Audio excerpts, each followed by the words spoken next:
Aí.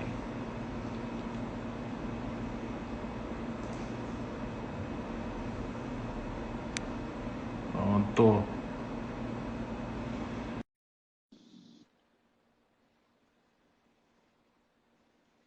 Já solicitou aqui, já estou aceitando. Foi culpa minha, viu? Foi ignorância minha. Não foi erro nenhum seu, não. E eu dizendo, cadê Marco? Ele disse que ia entrar. Foi culpa minha, foi culpa minha.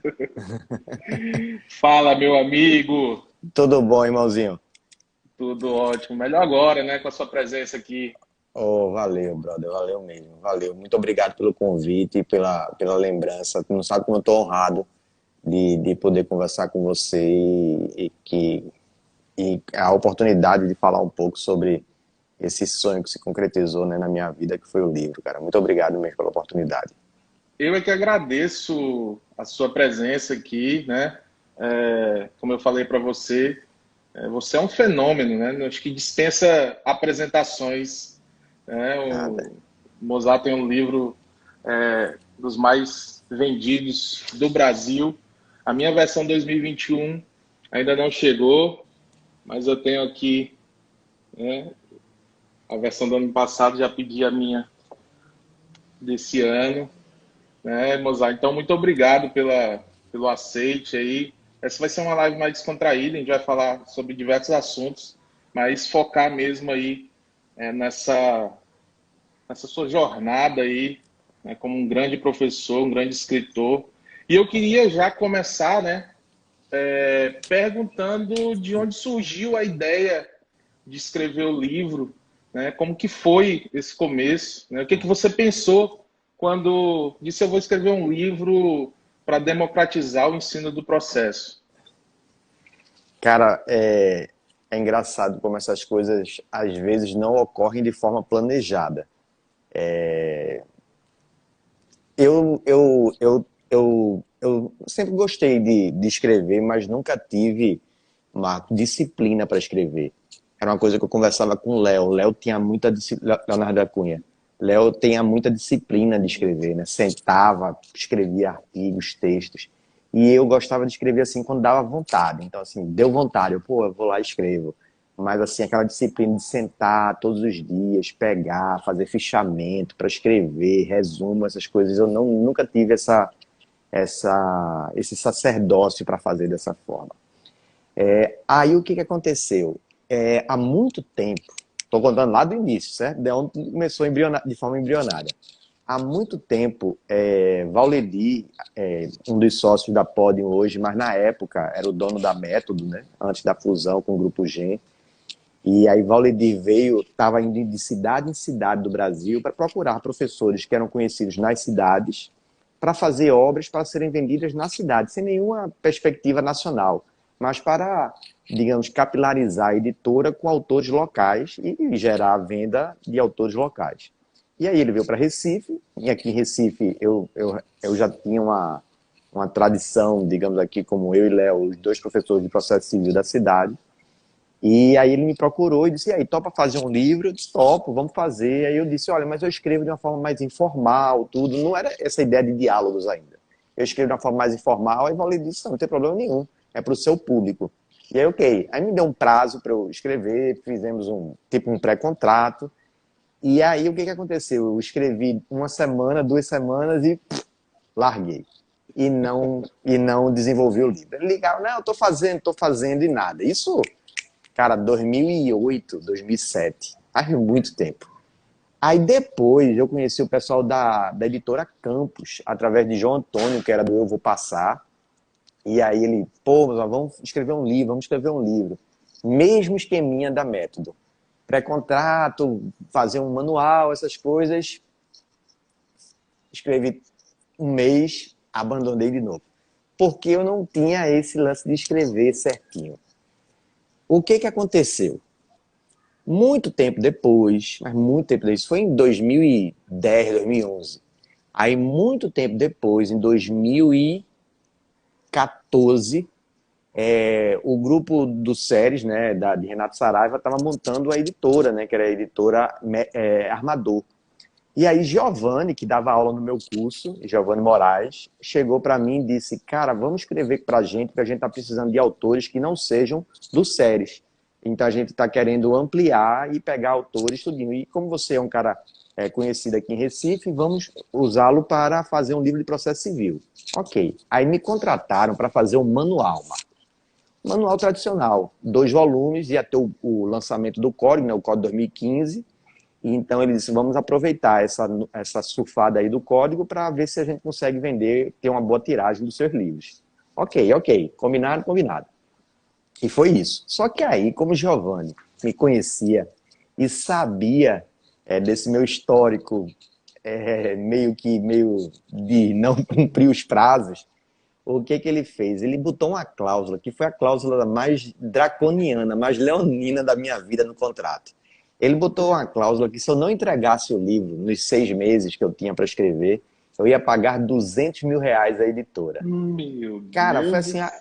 era uma cláusula assim absurda, não tinha parâmetro nenhum, mas aquilo ali me fez escrever que nem um louco. Assim, tinha dia que eu tava, eu não tô com saco nenhum de escrever, não, vou lá e vou escrever. Só que quando eu fui estudando o código novo, era uma bronca, porque não tinha ninguém, eu estava escrevendo sobre o código que foi publicado em 2015, não tinha nada escrito, nada. E era um código que cada vez que eu ia avançando no código, eu disse, porra, mudou muita coisa. Isso aqui não é mais desse jeito, e você, institutos novos, e a única coisa que tinha publicada sobre aquilo era um código comparado de professor Cássio Scarpinella Bueno, aquele códigozinho, era a única coisa que tinha. Alguns artigos de Léo publicados e alguns artigos de Fred publicados, e comentários ao código de Daniel Amorim, comparando muito ainda na método, comparando muito ainda com o texto do projeto da Câmara, do cenário que foi aprovado. E assim, coisa assim, com o Daniel dizendo, eu acho que é isso, eu disse, porra, eu vou escrever um manual desse jeito. E aí eu comecei a escrever, estava escrevendo. E eu era um cara, Marcos, muito conhecido aqui em Recife, mas de zero projeção nacional. Eu não tinha projeção nacional nenhuma, nunca tinha dado aula em nenhum grande player, nunca fui professor do Damásio, do LFG, que era quem dava aula nesses grandes cursos, era quem tinha projeção nacional. Se você não estava nisso, não tinha. Aí depois veio o SEDES. Mas eram esses 2 cursos. E eu ficava pensando, meu Deus, como é que eu vou vender livro para o restante do Brasil se ninguém me conhece? Pare aí minha história, vou abrir uma janela. Em 2010, quando eu ainda escrevia para o Eu Vou Passar, que tinha uma capilaridade grande já, o curso de João Antônio era grande, aí teve uma prova do Ministério Público Federal. E eu pensei o seguinte, meu irmão, vou escrever aqui sobre processo coletivo, porque muita gente ia fazer prova sobre ação civil pública, ação popular, mandado de segurança coletiva, e ninguém sabia nada daquilo. Eu disse, cara, eu vou fazer um resumão sobre isso. E ali eu pensei o seguinte, outro corte que eu vou fazer. Minha filha mais velha, Mariana, eu sempre contava no Facebook, através de diálogos meus com ela, do dia a dia, de relacionamento de pai e filho. E eu notava que aqueles diálogos que eu fazia com Mariana tinham muita interação. Aí eu fiquei com aquele gatilho na cabeça. Pô, isso aí gera interação. Em 2010, quando eu fiz esse material para o Eu Vou Passar de processo coletivo, aquilo ali viralizou, que se você hoje botar ainda meu nome no Google, aquele arquivo de 2010 ainda aparece lá em cima no PDF. Como aquele negócio que era eu explicando a ação civil, publicação popular, meio que em forma de diálogo. Então ali foi como se fosse algo embrionário para que em 2015, quando teve uma hora que eu parei assim, eu disse, meu irmão, eu preciso ser conhecido, o que eu faço? Aí eu pensei, vou escrever historinhas conversando com um aluno virtual e lançar isso no Instagram. Porque eu tinha no Instagram 2.500 seguidores. Era a minha realidade no Instagram em 2015, 2.500 seguidores. E eu postei aquilo ali. Aí o que eu fiz? Quando eu postei, eu marquei na foto esses perfis de concurso, esses blogueiros de concurso na época. Marquei 5 ou 6. Eles viram o texto e eu falava assim sobre as grandes mudanças do código. E usavam essa linguagem de diálogo, um negócio bem informal. E aquilo ali começou a ser repostado por eles. E quando começou a ser repostado por ele, aí, na época, o Instagram, você crescia, né? Então, todo dia eu ganhava 500 novos seguidores, 600 novos seguidores, e o negócio foi crescendo, foi crescendo, foi crescendo. E eu escrevendo esses diálogos, mas assim, de forma completamente aleatória. Falava de execução num dia, de sistema recursal no outro. O artigo que dava na telha, eu ia lá e escrevia um textinho, que era o formato do diálogo. E eu notei que aquilo ia gerando engajamento, mas eu tinha que escrever o manual, porque eu tinha uma multa de R$ 200 mil para pagar. O código foi publicado e entrar em vigor no dia 16 de março, e tinha aquela confusão, né? 16, 17 ou 18 de março, né? Acabou entrando no dia 18 de março, e aí, há mais ou menos um mês do código entrar em vigor, o pessoal da editora começou a me impressionar. Cadê? Porque eles queriam pegar o boom da publicação, né? Da entrada em vigor do código. Cadê? E eu dizendo para eles, cara, eu estou escrevendo. Eu tinha que escrever 2 volumes de 800 páginas. E eu tinha escrito, sei lá, 250 páginas. Aí eu disse, cara, não vai dar, eu não vou chegar. Aí eu cheguei para a editora e disse, olha, vamos ampliar esse prazo. Quando eu disse isso, aí o cara da editora quase me deu uma dedada e disse, vou lhe cobrar a multa. Quase assim, se foda, vou lhe cobrar a multa. Aí eu disse, fudeu. Aí ele disse, Vender meu apartamento para pagar. Aí disse, a gente tem que publicar alguma coisa. Aí eu disse, olha, eu tenho uma ideia, uma coisa na minha cabeça, que eu não sei se isso vai dar certo, que é o seguinte, eu tenho feito postagens no Instagram em forma de diálogo, de uma conversa entre o professor e o aluno. E esse negócio tem gerado muito engajamento.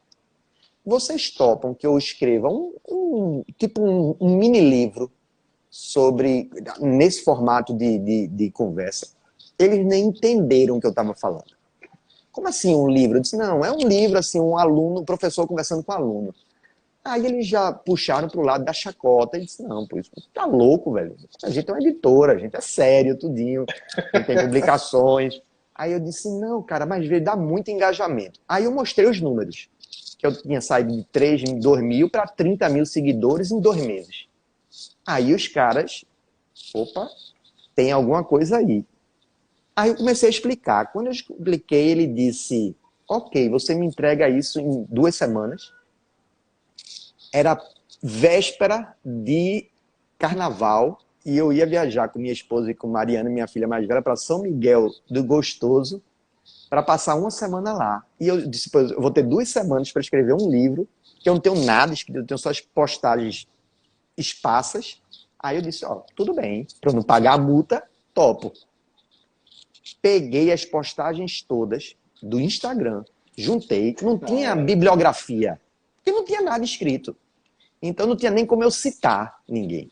Aí eu disse, cara, aí eu pensei, eu vou escrever um livro para quem não quer pegar o curso de Fred, para quem não quer pegar o manual de Daniel. Eu vou escrever um livro para aquele advogado que não tem tempo, para aquele estudante de concurso que precisa das grandes mudanças e para o juiz, para o promotor que também não está com saco de aprofundar o estudo e precisa saber rapidamente o que mudou, quais são as novas diretrizes. E fiz esse livro. Juntando e depois preenchendo, porque era como se fosse um quebra-cabeça, porque era cheio de buraco, porque eu estava juntando os meus textos do Instagram.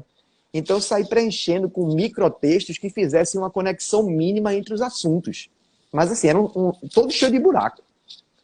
E fui juntando a ideia de como eu faria isso, porque eu não tinha a parte de teoria geral do processo escrito. Não tinha nada. Então eu disse, meu irmão, eu tenho que partir de petição inicial, porque eu não tenho nada de TGP de antes. Então eu disse, vou começar de petição inicial. E foi assim que eu fui montando a estrutura, num banho, há 1 semana de eu ter que entregar a boneca do livro. O livro foi escrito em 1 semana, literalmente em 1 semana.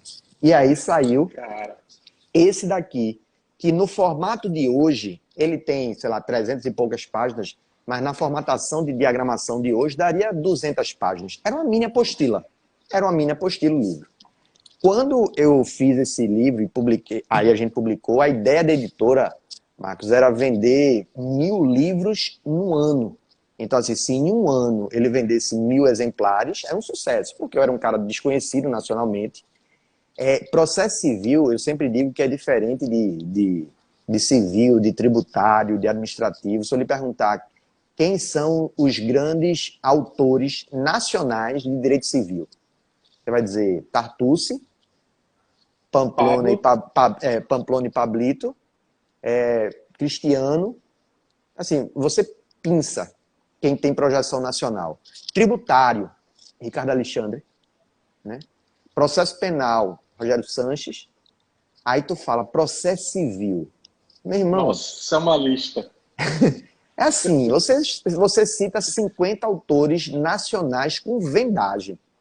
Quem era Mozart de Recife? Um zero à esquerda. Então eu disse, meu irmão, aí os caras fizeram assim, se a gente vender 1.000 em um ano, tá ótimo. Só que eu tinha o respaldo da rede social, da galera que estava me seguindo. Nessa época eu já tinha, sei lá, chegado a 40 mil seguidores. Aí os caras publicaram. E eu me lembro demais do editor virando para mim dizendo assim, ou será o nosso maior sucesso ou o O nosso maior maior fracasso. Marcos, o livro vem... E quando eles me disseram 1.000 na época, eu fiquei meio bucho. Pô, 1.000 só. Porque para mim eu não tinha ideia do que era vendagem de livro jurídico, né? Eu pensava que era que nem livro de romance, né? Que os caras vendem 1 milhão de livros. Eu disse 1.000 livros. Aí a gente vendeu 1.000 livros em 3 semanas, cara. Em 3 semanas esgotou tudo. Aí os caras vão fazer uma nova tiragem. Aí eu disse, nova tiragem não, porque eu já escrevi uns 50 textos novos. Eu preciso inserir esses 50 textos para aumentar a conexão. E aí, um mês e meio depois, já tínhamos a segunda edição, Nossa. com 100 páginas a mais do que a primeira edição. Veja, com 2 meses de diferença. Aí isso aqui foram 3.000 exemplares. Não, foram 2.000 exemplares. Eles queriam 2.000 exemplares até o final do ano. Vendemos os 2.000 exemplares em um mês e meio. Aí os caras, meu Deus. Aí o meu livro estava vendendo dentro da editora, que é uma editora pequena, mais do que Vademecum. Isso nunca tinha acontecido. Vamos fazer uma nova tiragem. Eu disse, nova tiragem não. Já escrevi mais 50 textos. Sai 2 meses depois, a terceira edição. Essa terceira edição, com a diagramação de hoje, teria umas 350, 400 páginas. Então, o que aconteceu? Em Abre o livro aí pra gente ver como era. Em 5 meses, nós tivemos Meu 3 Deus do edições céu. do livro. O Pô, livro, ó, porque tu tá falando da diagramação de hoje, mas como é que era? não, ela tinha um formato, tá vendo as caixinhas de diálogo aqui, Aham. e tinham os fluxogramas aqui dentro. Ó. Se você olhar, os primeiros fluxogramas já apareciam aqui, ó. Deixa eu ver se eu acho algum.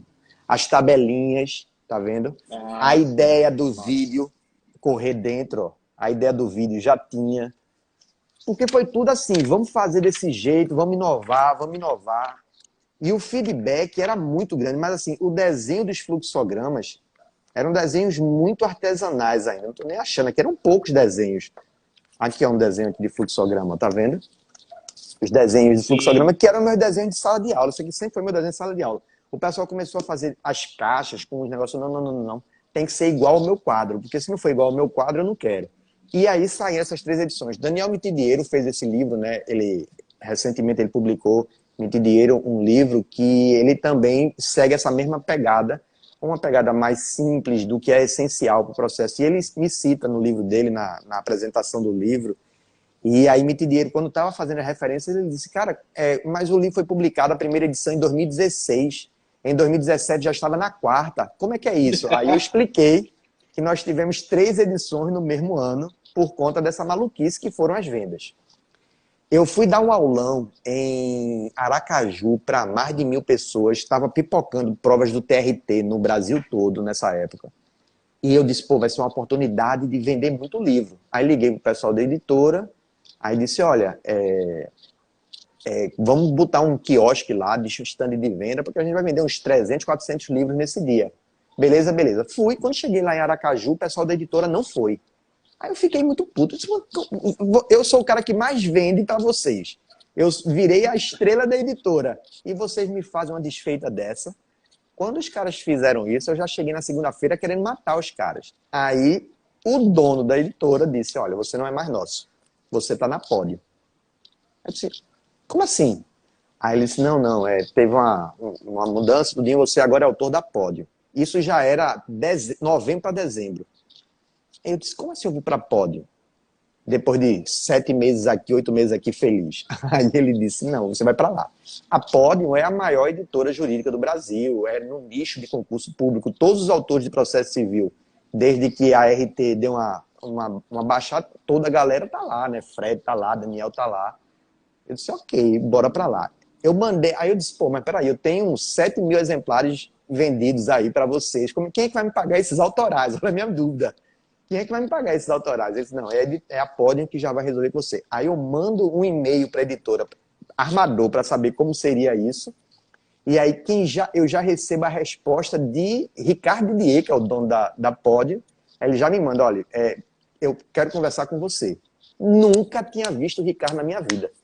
Aí ele disse, quero falar com você. Eu disse, beleza. 2 horas eu lhe ligo. Beleza. Aí 2 horas ele me liga, aí disse, olha, você é autor nosso agora, a gente viu que na editora, na Armador, seu livro vendia mais do que os Vadimecums e a gente quer trazer você para aqui e a gente vai ficar com você. Eles não conheciam o meu livro. Na verdade, a única coisa que chamou a atenção deles foi que meu livro vendia mais do que Vadimecum, e isso não é comum, um livro de doutrina vender mais do que Vadimecum. Então eles têm alguma coisa aí. Valedir veio de Recife. Aí eu fiz a seguinte pergunta para Ricardo Didier na época, eu lembro demais disso. Eu disse, Ricardo, vai ter espaço para mim? Porque uma coisa é eu ser o príncipe da editora pequena. Outra coisa é chegar numa monstruosidade dessa, com Fred, Daniel Amorim. Daniel. Daniel, que é o cara que mais vende livro no Brasil, é Daniel. Com Fred, né, o autor mais consagrado, teu irmão, né, no negócio, assim, quem será eu aí dentro? E aí ele me disse, não, pelo que a gente está analisando do seu livro, não concorre. Vão ser coisas distintas. Pegada diferente. Aí eu disse, beleza, então tem lá espaço para mim, vocês vão me divulgar? Vamos, vou.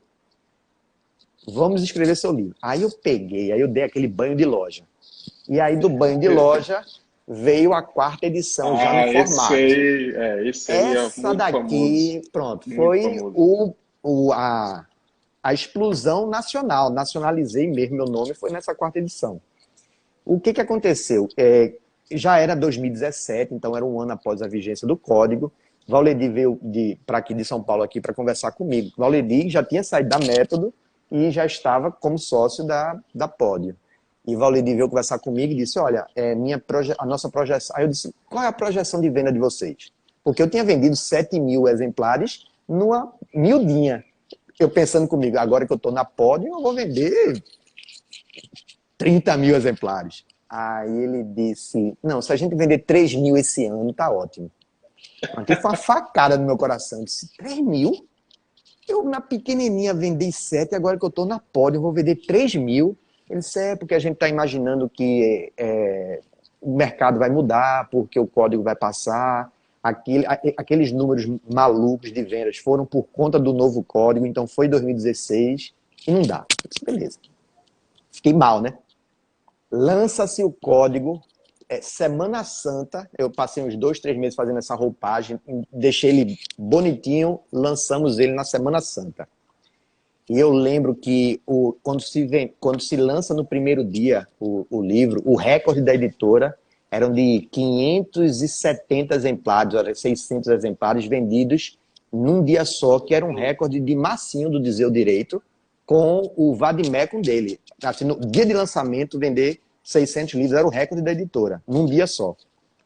Meu irmão, esse livro aqui vendeu 900 exemplares no primeiro dia. Aí bateu o recorde. Aí começou a bater recorde em cima de recorde. Os 3 mil exemplares foram vendidos na pré-venda. Aí a galera da editora abriu o olho para mim e disse, vamos investir aí nesse cara que parece que isso aí funciona. Aí o livro vendeu muito, né, em 2017. Em 2018 veio a 5ª edição já crescendo, né? Aqui estava com 460 páginas, que já era o dobro dessas outras, por conta da diagramação, e aqui com 560 páginas. Aumentou 100 páginas de uma para outra. Em 2018, eu senti, Marcos, que a minha própria aula já não era mais só as novidades. A gente já começava a ter aprofundamento, já começava a discutir questões do código, problemas, já tinha identificado problemas do código, já tinha várias decisões do STJ para balancear a nossa interpretação. Foi quando eu virei para Ricardo e disse, de 2018 para 2019, né? Eu disse, Ricardo, não dá mais para continuar nesse formato. Esse formato era maravilhoso para os concurseiros, porque era muito enxuto, então a galera usava como se fosse uma revisão. O cara estudava para o Daniel e revisava pelo meu. Isso aí era para todo mundo, da prova de técnico à prova de magistratura, a galera fazia isso com o meu livro. Mas eu disse, olha, eu não quero mais, eu quero virar um livro meio que puxando para o manual. Eu acho que tem que ter um aprofundamento dos temas, ainda que seja de forma rápida e objetiva, mas eu preciso falar mais e eu quero reescrever o livro todo. E na hora a editora ficou meio, a gente está vendendo muito nesse formato. Tu queres mexer no livro? Quero. Quero porque eu só vou me sentir... O livro está muito mais simples do que a minha aula, eu preciso ir mais. Foi quando, em 2019, veio a 6ª edição, onde eu literalmente reescrevi tudo, cara. Olha a diferença, né? Então, assim, e foram 3 meses de clausura fazendo ele, e eu nunca vendi tanto livro na minha vida como foi a 6ª edição, assim. Esse livro aqui terminou no 5º mais vendido do ano, e esse aqui terminou em 4º, 3º mais vendido do ano. Então, assim, vendeu muito. E aí, ano passado, cresceu mais um pouco, né?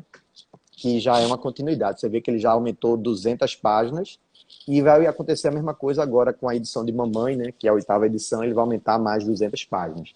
Mas é isso. O livro foi assim.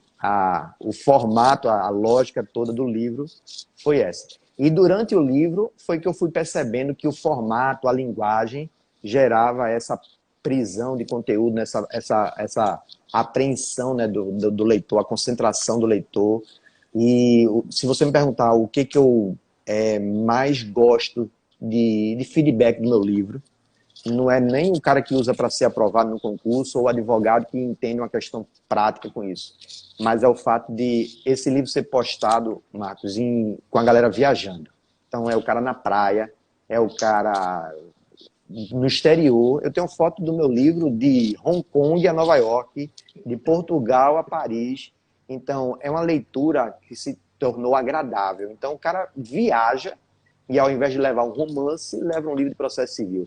Irmão, isso é o feedback que eu mais fico feliz em relação ao livro, é exatamente esse. E aí agora acabou a vagabundagem de não escrever, né? Não, agora eu virei um autor disciplinado.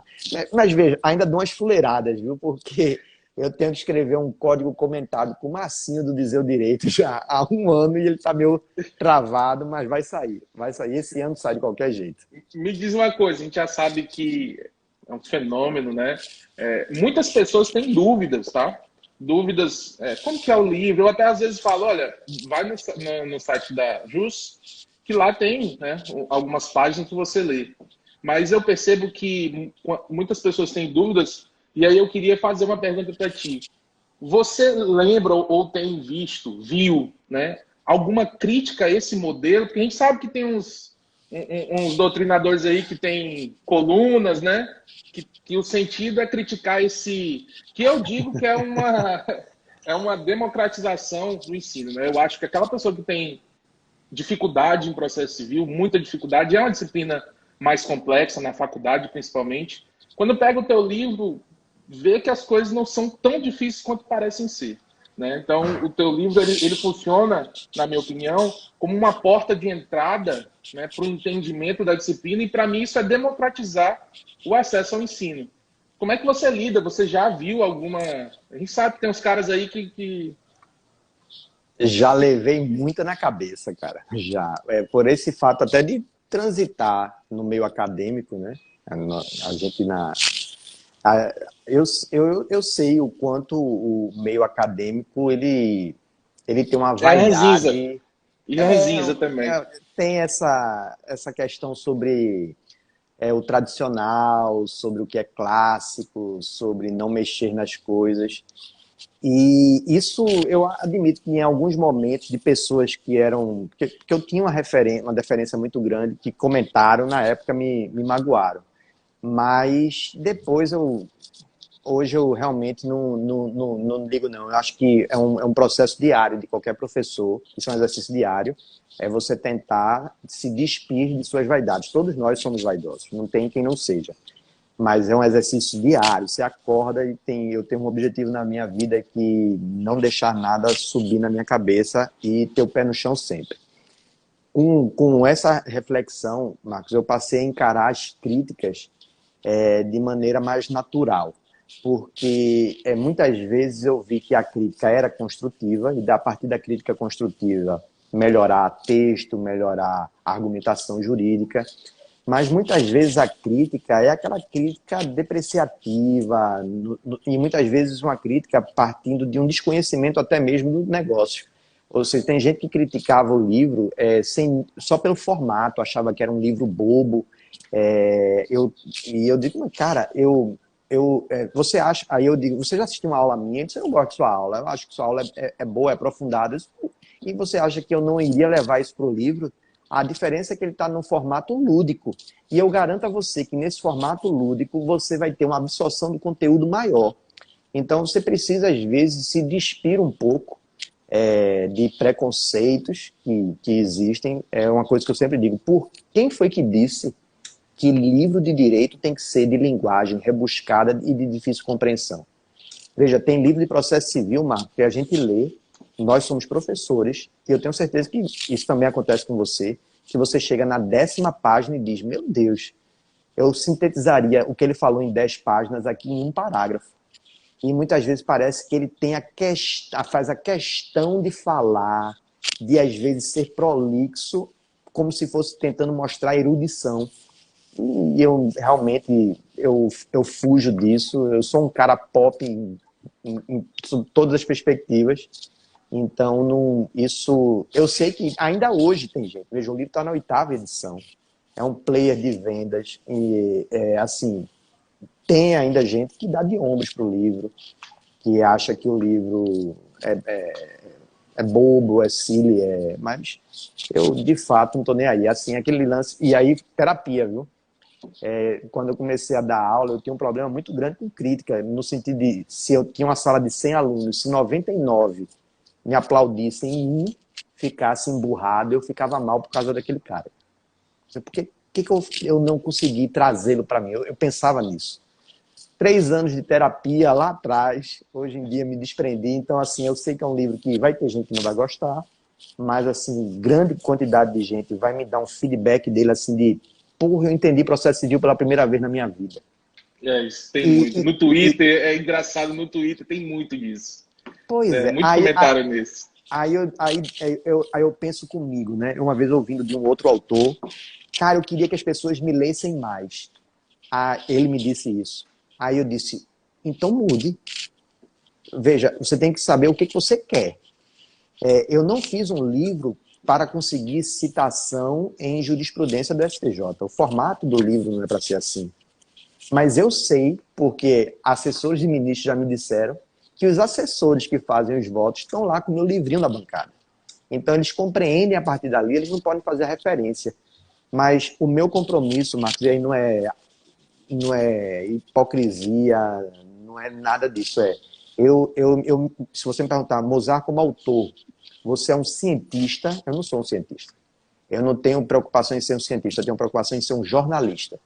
Então eu quero ler a tese de Lucas, eu quero ler a tese de Minami, eu quero ler a dissertação de Murilo, eu quero ler tudo que a galera escreve, pegar a essência e dizer, olha, é isso aqui, ó. E passar isso para o meu livro de forma simples. E ainda dizendo, professor Minami diz isso, professor Lucas diz isso, professor Murilo diz isso, professor Ravi diz isso. Quer aprofundar nisso? Aqui o livro, ó, tu vai ter 700 páginas só sobre isso. Mas o que está se discutindo lá, a ideia, os pontos complexos, estão aqui, pô. Eu não passo de ladinho neles, não. Eu digo, eu cito. Agora, digo como? Uma conversa. Então, assim, meu compromisso é passar a informação. Eu me sinto um jornalista, eu quero passar a informação. Eu não tenho aquele tesão do cara que vai fazer a análise da natureza jurídica comparada sobre 17 países, a história do direito. Não, eu quero ler o que você escreveu, pegar a minha síntese e dizer, olha, é isso aqui, ó. E aí, da forma mais lúdica possível. Quanto mais lúdico, para mim, melhor. Mozart, você é um cara muito criativo. É um dos caras mais criativos que eu já vi na vida, né? E eu posso dizer o seguinte, eu me inspiro muito em você, já assisti muitas aulas suas, e uma coisa que como admirador, né, dentro de sala de aula eu tento tornar aquela aula mais simples possível. Eu acho que é o caminho mesmo para tentar ser compreendido na matéria que é uma das matérias mais difíceis, sobretudo na graduação. E você é um cara criativo, né? Você é um cara que mexe, que tem e mexe muito bem na tecnologia, né? É um fazedor de figurinhas nato, né? Até eu fui vítima das suas figurinhas, né? Minha função na NEP é essa, né? Se me perguntarem qual é a minha função na NEP, é produzir figurinhas. E você fez até vídeo, né? O vídeo, meu Deus, aquele vídeo. Enfim. E agora, recentemente, você tem utilizado um link, né, que gerou até debate no nosso grupo da NEP, né? Tem o lado mais chato, né?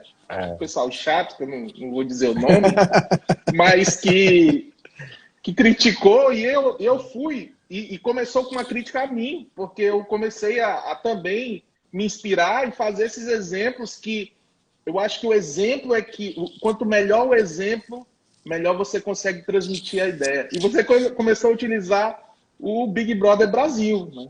Primeira pergunta, você assiste Big Brother Brasil? Assisto. Quer dizer, eu não eu tava. assisto também. Eu, assim, já assisti várias temporadas, né? Mas, assim, tem muitos que eu não vi nada. Mas o 20 da pandemia eu assisti e o 21 agora eu também assisti.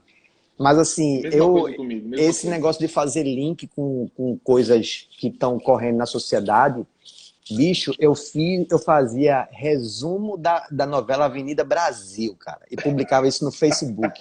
Nem tinha livro, nada.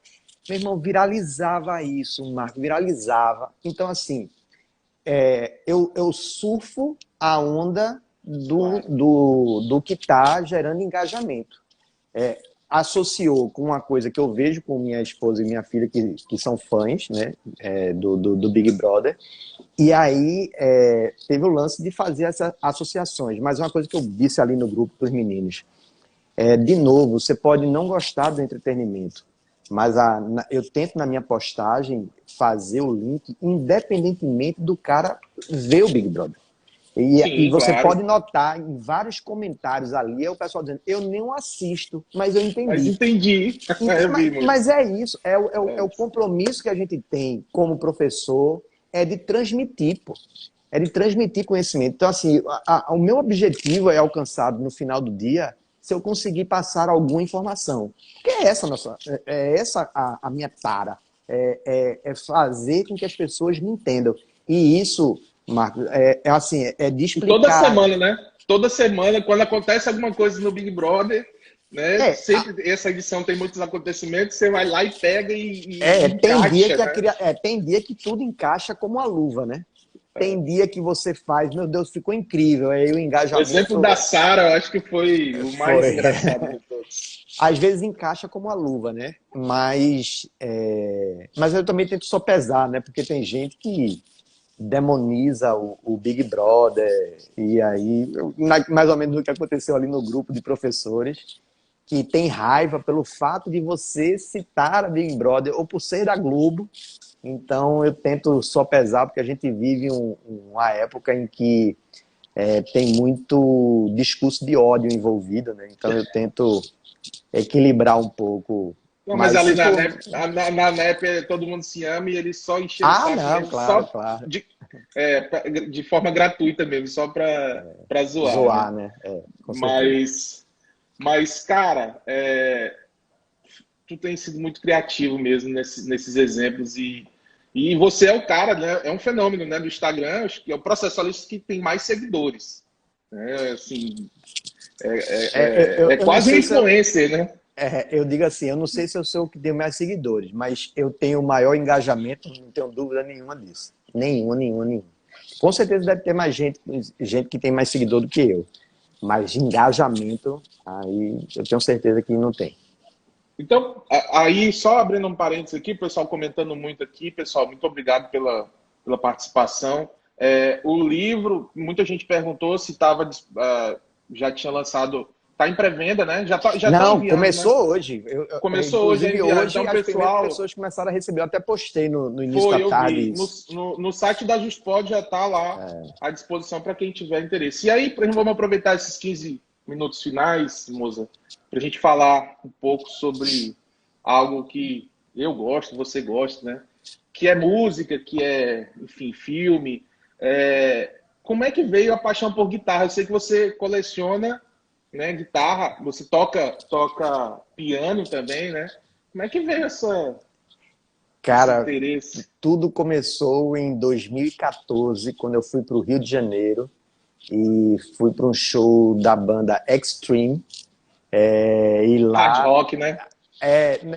mas aí tinha o rock, mas chegou no meio do show, Nuno Bittencourt tocou Modern Words, e aí quando ele tocou Modern Words, eu vi aquela figura do cara do cabelão, tocando violão, todas as meninas Ah, em São Paulo cantando, eu disse, cara, eu preciso aprender isso aí. Voltei para Recife desse show, deixei o cabelo crescer, meu cabelo ficou aqui, meu cabelão assim, e um violão do meu irmão mais velho tinha um violão em casa, eu peguei esse violão, eu nunca tive aula, na época, na minha época era uma revistinha, né, de cifras, então você comprava aquilo que não tinha YouTube, não tinha não. Google, não tinha nada disso. Então você pegava isso e aprendia aquelas notas básicas. E lá em 2015 eu comecei a tocar violão. Aí mais para frente entrei na minha primeira banda, aí comprar a primeira guitarra, né? As guitarras na época, assim, você ter uma guitarra Gibson era impossível, isso nem chegava aqui no Brasil. Você tocava com as guitarras nacionais, Giannini, né? Eram as guitarras. Você não tinha acesso a isso, né? Tajima, né? Quando eu vi a minha primeira Fender, eu disse, porque o máximo que chegava aqui era as Squar. Você vê uma Fender mesmo. Quando eu vi a primeira Fender, eu disse, meu Deus. E era uma Fender mexicana. Gibson, com o nome Gibson, eu vi muito tempo depois. Já com, sei lá, com 22, 23 anos. Foi quando eu vi a minha primeira Gibson de frente, uma primeira Les Paul. E jovem, você via os caras, né? Você via Jimi Hendrix tocando com a Stratocaster, eu via Jim Page com uma Les Paul, você Nossa, gosta pô. também do Guns, Slash, com diversas Les Paul, né? Slash renasceu a Gibson, né, que estava Gibson. morrendo e ele renasceu. Então, era aquele lance de ver a galera tocando rock and roll, né, anos e anos, tocando com a SG, e eu dizia, pô, eu quero ver esses caras, né? A gente começava, surgimento da MTV aqui, então era aquela overdose de informação. Só que essas guitarras eram guitarras muito caras, ainda hoje são guitarras muito caras, e só que eu não tinha condição para aquilo ali, né? Mas aí as coisas foram melhorando na minha vida, e aí eu comprei a primeira, eu comprei a segunda, eu Tem quantas viajei hoje? um número, um número, Eu tenho um número. 5. Eu tenho 5 em casa. Eu Já, já passei isso aí há muito tempo. Ao ponto de minha Me- esposa hoje dizer assim que eu sou proibido de comprar qualquer outra guitarra, porque não tem mais nem onde guardar aqui em casa. A minha fala a mesma coisa. Me diga uma coisa, 3 bandas favoritas suas? Veja, sempre esse negócio de fazer pódio é difícil para mim, né? Não, não Se vai você me pipocar, não. perguntar, se você me perguntar assim, as bandas que mexeram na minha concepção de música, né, assim que eu olho e digo, porra, sem dúvida o Led Zeppelin no meu top 5. O AC/DC, assim, o Guitar Hero, né, que era Angus, que é Angus, então, assim, ele também foi muito determinante no meu estilo de música. Mas a banda, que é uma banda que é de pop rock, mas que muito criticada, mas é a banda, assim, que quando eu tinha 12 anos, fui para o cinema com meu primo mais velho, assistir o filme Heroin Run, e quando eu vi o U2 naquilo ali, aquele lance político, eu era muito ativista político, acreditava que eu iria revolucionar o mundo, esse tipo de coisa, e o U2 encaixou como uma luva em mim. Então, assim, apesar de tecnicamente estar longe de ser a música de construção que, se você me perguntar qual é a principal banda da minha vida, sem dúvida nenhuma, é o U2, porque eu acompanhou todas as fases de minha vida e eu fui para eu imaginei todos os shows os seus possíveis e vídeos, imagináveis. acho que tu deve ter tirado as principais músicas ali, as que tu gosta, tu deve ter tirado, né, do YouTube. E que precisa precisa de pedais específicos, e eu sei que o set de pedais é um E aí isso é set. uma coisa curiosa em relação à guitarra. Acho que tu nunca mostrou, né, o set. Tu mostra a guitarra, mostra alguns efeitos, mas nunca mostrou. Veja, Mas a gente tem um projeto, né? No dia que, se Deus quiser, no ano que vem, quando tivermos um encontro aqui no Acre, né? A gente vai fazer aquele som que tá... Esse negócio de mostrar a guitarra, eu nunca mostrei, não, sabia? Essas guitarras, assim, eu mostrei na pandemia. Porque o cara não tinha o que fazer. Aí eu acabei tocando, mas eu sou mais... assim, porque eu sei que são coisas... São guitarras de... A gente vive num país de uma realidade muito díspare, né? O que você está querendo falar. Então eu tento ser mais um pouco reservado em relação a elas. Mas pedal é uma coisa assim, se você me perguntar, Mozart, você gosta daqueles solos fritados, né? Com milhares de notas? Não. É um whammy, é um delay. Eu gosto de um bend, tem uma frase de David Gilmour que eu sempre digo para Renato Montans e para Rodrigo da Cunha, que são dois metaleiros. Eu digo, olha, meu irmão, o que importa no solo não é a quantidade de notas tocadas, mas de pelos arrepiados. Essa frase de David Gilmour, para mim, sintetiza. E eu acho... Ele tem uma outra frase que perguntaram o que ele achava dos guitarristas que tocavam tantos BPMs e tal, e ele pegou e respondeu, resolvo tudo com um bend. Pois é, exatamente. Então, assim, quando as pessoas me perguntam sobre o U2, cara, eu respeito muito o The Edge, muito The Edge. Porque você, como músico também, sabe que o quanto é difícil preencher espaços vazios numa melodia. Né? Você tocar com power trio, você sabe que o baixo vai dar aquele gravão para cobrir todo mundo, vai ter a bateria dando ritmo e a melodia vai estar toda na guitarra.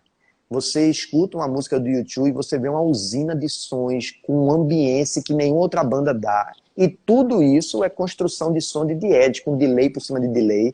Então eu acho o estudo do delay uma coisa incrível. Realmente eu tenho tesão. Se você me perguntar, você tem tesão em aprender um super solo ou aprender um super efeito? Aprender um super efeito. Aí vira a compulsão de comprar pedal, né? Mas Vamos eu tô lá, comprando Mozart. muito menos.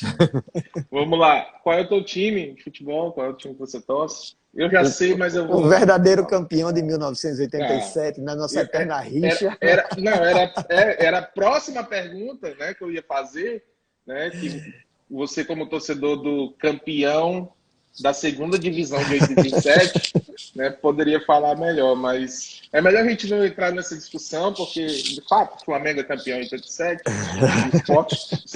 Eu, fazendo uma live com o Fred Didier, perguntei para ele, e ele falou que o campeão de 87 era o esporte, mas que a Copa União também tinha um status de campeonato brasileiro, assim como o Fred, ele trouxe toda uma construção. Essa tese de Fred, ele quis levar para a CBF, para homologar os dois, mas não colou não, porque tem um efeito positivo e negativo da coisa julgada.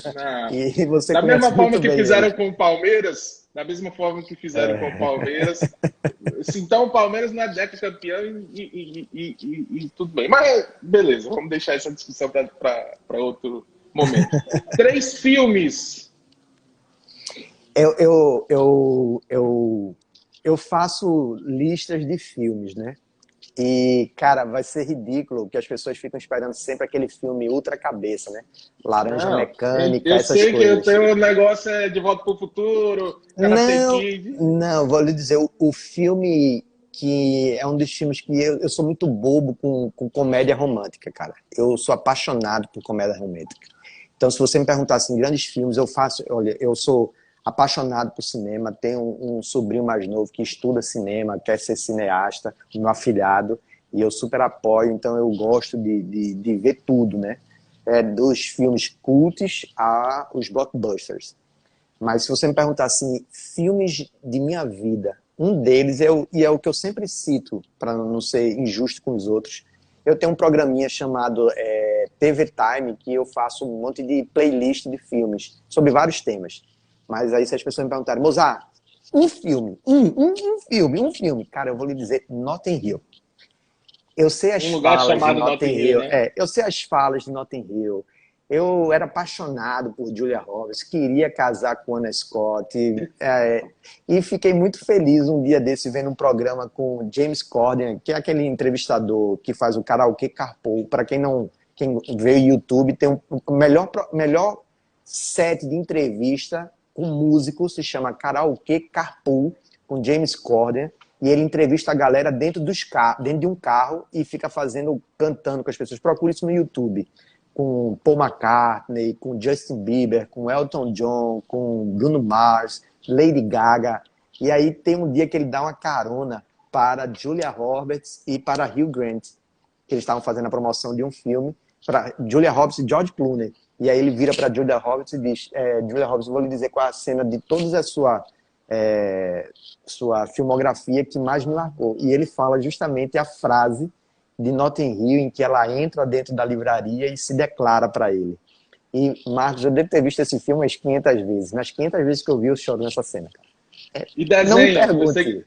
eu sei que você gosta de desenho. Qual é o desenho preferido? Da minha infância, cara, eu acho que eu ficaria com Thundercats. Eu acho que da minha infância, Thundercats foi o... He-Man também era, era muito forte, mas acho que Thundercats foi assim que me marcou mais. Depois de adulto, continuou assistindo ou ficou pro... Desenho, não. Diminui muito. Vejo filme com as meninas. Eu sou apaixonado pela Pixar. Você entrar na minha Nossa. casa cheio de bonecos da Pixar aqui, os bonecos originais de todos os filmes. Na minha sala você tem o Buzz Lightyear, tem o Woody, tem o Cabeça de Batata. Então eu integro isso porque é uma coisa que eu vivi muito com Mariana. Quando eu me tornei pai, eu queria muito ver os filmes da Disney com Mariana. E Mariana amava ver cinema. O primeiro filme que Mariana se apaixonou foi Shrek. Aquela desconstrução, né? Tudo às avessas, né? Os heróis avessas. E é uma coisa que me deixa muito feliz como pai. Me gerou uma interação muito grande com minha filha. Então, dos filmes da Disney eu ainda assisto todos. E agora a mesma coisa com a Helena, com a mais novinha. Perfeito. Estamos no nosso último minuto, né? Passou rápido, conversa boa. Moza Bob, uma palavra. Não me leva a sério. Não me leva a sério. Perfeito. Meu amigo, É o que me resume hoje. Eu não me levo a sério. meu amigo, muito, muito obrigado pelo aceite. Eu que É agradeço, cara. uma grande honra. Você é um cara que eu admiro demais. E é uma honra conviver com você diariamente, mesmo que por um grupo de WhatsApp, mas é sempre muito divertido. Né? Então, Cara, muito obrigado. 2020 era pra gente ter se encontrado, né? Lutamos tanto naquele dia lá em Natal para que o encontro da NEP fosse aí em Rio Branco, Não, ia mas ser, e aí acabou, né, que pois é, aí a pandemia ganhamos. veio. Foi uma campanha, né, Eu lembro, tava ali naquele conflito, gritei com vocês também, porque eu achava que naquele momento realmente tinha que ser no norte, tinha que ser com vocês, mas aí veio a pandemia, paciência, a gente vai se encontrar em Rio Branco depois. Vamos, acho que vai cair. Obrigado, obrigado a todo mundo que assistiu, pessoal. A live vai ficar à disposição de vocês aí no Instagram. Depois eu coloco no YouTube também. Tá Beijo, bom? galera. Até mais. Valeu. Valeu, moça.